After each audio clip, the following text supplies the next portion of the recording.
இந்த சின்ன பசங்க வருங்காலத்துல எதிர்கட்சியே இல்லாத சட்டமன்றத்தில் எங்கள் அண்ணனை முதலமைச்சராக அமர வைப்போம்.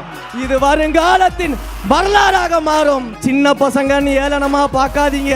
இந்த சின்ன பசங்க என்ன செய்வாங்கன்னு காட்டுவோன்னு பல மேடைகள்ல நான் பேசியிருக்கிறேன், அண்ணன் முன்னாடியும் பேசியிருக்கிறேன். இப்ப அதே மாதிரி பார்க்கிறவங்களுக்கு இன்னொன்னு சொல்லிட்டு ஒரு உறுதிமொழியை சொல்லிட்டு நான் கிளம்பிடுறேன். எழுதி வச்சுக்கோங்க.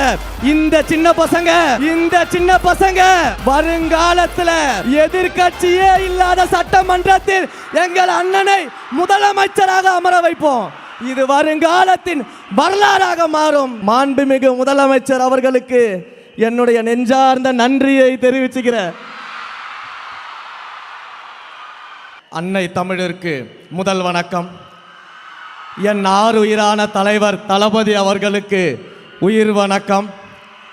பேரன்பிற்குரிய பொதுச் செயலாளர் அண்ணன் என் ஆனந்த் அவர்களுக்கு நன்றி கலந்த வணக்கத்தோடு, இந்த ஒரு நிமிடத்திற்காக என் வாழ்க்கையில் பல வருடங்கள் காத்திருந்தேன். இப்படி அண்ணனை கூப்பிடணும். எப்படி கூப்பிடணும்? மாண்புமிகு தமிழ்நாடு முதலமைச்சர் அண்ணன் தளபதி அவர்களே அப்படின்னு கூப்பிடுற அந்த ஒரு நொடிக்காக பல வருடங்கள் நாம் எல்லாம் தவம் இருந்தோம்.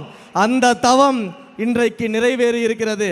முறை செய்து காப்பாற்றும் மன்னவன் மக்கட்கு இறையென்று வைக்கப்படும்னு ஒரு திருக்குறள் இருக்கு.